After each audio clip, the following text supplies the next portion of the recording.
ওরে বাপরে, মানে শাকিব খানের মোট সম্পত্তির পরিমাণ কত এটার উত্তর যদি আপনি জানেন তাহলে আপনিও হয়তো এমনই রিয়াকশন দিবেন।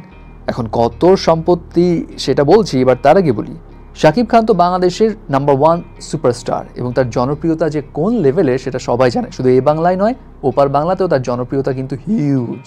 তো শাকিব খানের ক্যারিয়ার শুরু হয় সোহানুর রহমান সোহান পরিচালিত অনন্ত ভালোবাসা সিনেমার মধ্য দিয়ে এবং 25 বছরের বেশি সময় ধরে কাজ করতে করতে তিনি প্রায় 180টার মতো সিনেমায় অভিনয় করেছেন, যার অনেকগুলোই ব্লকবাস্টার সুপারহিট।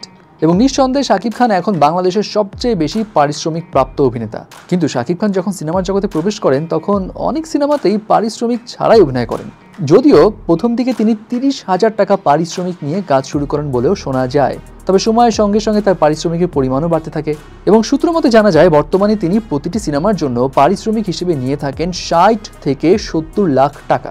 এছাড়া বিজ্ঞাপনের জন্য 1.5 থেকে 4 লাখ টাকাও নেন বলে জানা যায়। স্টেজ শো বা টেলিভিশন অনুষ্ঠান করার জন্য আলাদা পারিশ্রমিক রয়েছে এই সুপারস্টারের। জানা গিয়েছে সিনেমা, বিজ্ঞাপন, স্টেজ শো, টেলিভিশন শো থেকে প্রতি বছরে 1.5 কোটি টাকারও বেশি আয় হয় শাকিব খানের। এছাড়াও এসকে ফিল্মস নামে তার যে প্রযোজনা সংস্থা রয়েছে সেখান থেকেও আয় হয়। এবং রাইট নাও কলকাতার একটা নিউজ পোর্টাল এই সময়ের তথ্য অনুযায়ী শাকিব খানের বর্তমান স্থাবর সম্পত্তি মিলিয়ে মোট সম্পত্তি রয়েছে প্রায় $20 মিলিয়ন। বাংলাদেশি টাকায় কনভার্ট করলে যেটা দাঁড়ায় প্রায় 235 কোটি টাকার মতো। হিউজ কিন্তু, রাইট? তবে একজন সুপারস্টারের এত পরিমাণ সম্পত্তি থাকতেই পারে যিনি 25 বছর ধরে একই লাইনে আছেন, সো তার ক্ষেত্রে এই টাকাটা থাকা খুবই স্বাভাবিক। শাকিব খানকে নিয়ে যখন কথা বলছি তখন ওপার বাংলার নায়িকা পায়েল সরকার তিনি শাকিব খানকে নিয়ে খুব ইন্টারেস্টিং একটা ইনফরমেশন দেন। এখন ভাইজান এলোরেতে শ্রাবন্তীর সঙ্গে পায়েল সরকারও ছিল শাকিব খানের নায়িকা এবং দরদ সিনেমা যেটা টিজার আমরা দেখেছি সেখানেও পুলিশ অফিসার রোল প্লে করছে পায়েল সরকার। সো পায়েল সরকার জানায় শাকিব খান এই লোকটা এখন ঝকঝকে হয়েছে, রোগা হয়েছে এবং তাকে দেখতে খুব সুন্দর লাগছে এবং তার ভিতরে পুরোদস্তুর নায়ক হবার সমস্ত গুণাগুণ একদম ভরে আছে। তো তার উচিত এখন ওপার বাংলায় মানে কলকাতাতেও বেশি বেশি কাজ করা এবং এতে করে কলকাতা ইন্ডাস্ট্রিরই বেশি লাভ হবে বলে তিনি মনে করেন।